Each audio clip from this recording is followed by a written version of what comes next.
अभी हम बात करते हैं आपके सिगरेट स्मोकिंग और सर्जरी, इन दोनों के बीच क्या रिश्ता है।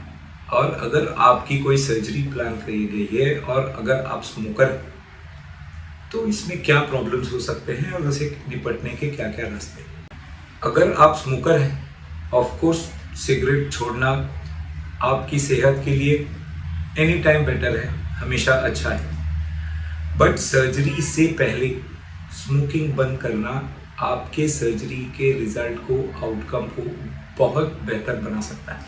स्मोकिंग करने से आपके बॉडी में वैसे ही बहुत सारे रिस्क फैक्टर्स डेवलप हो जाते हैं।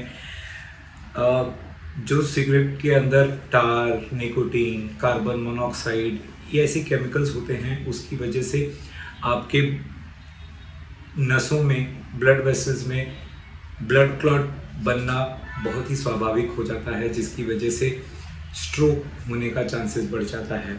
हार्ट डिजीजेस या हार्ट अटैक आने का रिस्क बढ़ जाता है। लंग्स के प्रॉब्लम्स होने लगते हैं, ब्लड प्रेशर इश्यूज करता है। आपको पेरिफेरल वैस्कुलर डिजीज़, जिसमें आपके खून की नसें जो आपके पंजों में या पैर के पंजों में ब्लड सप्लाई होती हैं, उनको अफेक्ट करता है। आपको इरेक्टाइल डिस्फंक्शन हो सकता है। ये सारी चीज़ें हमेशा होती हैं। उसके अलावा बहुत सारे टाइप के कैंसर्स, आपके मुंह के कैंसर्स, लंग के कैंसर्स, गले के, सांस की नली के कैंसर्स, खाने की नली के कैंसर्स, किडनी, स्टमक, इन सर्विक्स, इन सारी चीज़ों का रिस्क बहुत गुना बढ़ जाता है। लंग्स में आपको ब्रोंकाइटिस, एम्फाइसीमा, या जिसको हम क्रॉनिक ऑब्स्ट्रक्टिव पल्मोनरी डिजीज़ कहते हैं, ये सारी चीज़ें होने का रिस्क रहता है। अब ये सारी चीज़ें आपके सर्जरी के रिस्क को बढ़ाती हैं। अगर आप स्मोकर हैं तो सर्जरी के दौरान या सर्जरी के बाद आपके खून की नसों में ब्लड क्लॉट बन जाता है, जो कि पैरों में डेवलप हो सकता है या वहाँ से निकल कर आपके लंग्स में जा सकता है। पैरों में होता है जिसे हम डीवीटी या डीप वेन थ्रोम्बोसिस बोलते हैं।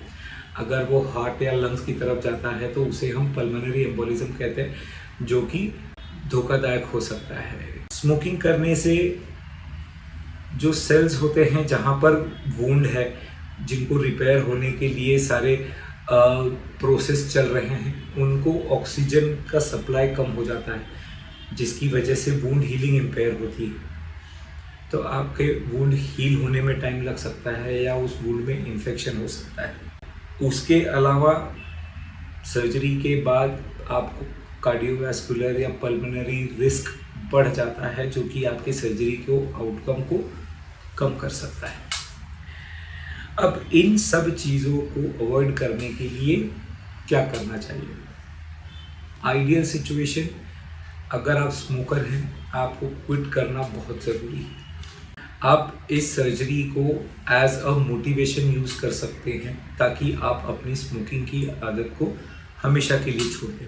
अगर वो पॉसिबल नहीं होता है, फिर भी सर्जरी से 4 वीक पहले आपको स्मोकिंग क्विट करना बहुत ज़रूरी है, क्योंकि स्टडीज़ में देखे गए हैं कि आपके आउटकम बहुत ही बेहतर हो जाते हैं। इंडिया में तो हम उतना नहीं कर पाते, पर यूएस, यूरोपियन कंट्रीज़ में सर्जरी से पहले ब्लड निकोटीन लेवल चेक किया जाता है, और अगर उस ब्लड में निकोटीन की मात्रा फिर भी पाई जाती है तो आपकी सर्जरी को पोस्टपोन कर दिया जाता है।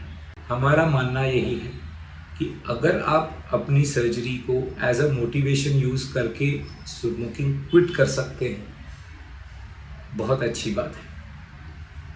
पर अगर आप पूरी तरह नहीं कर सकते, फिर भी वो उस पेरी ऑपरेटिव पीरियड में अपने स्मोकिंग की हैबिट को कंट्रोल करना, बंद करना आपके सर्जिकल आउटकम के लिए बहुत ज़रूरी है। Thank you.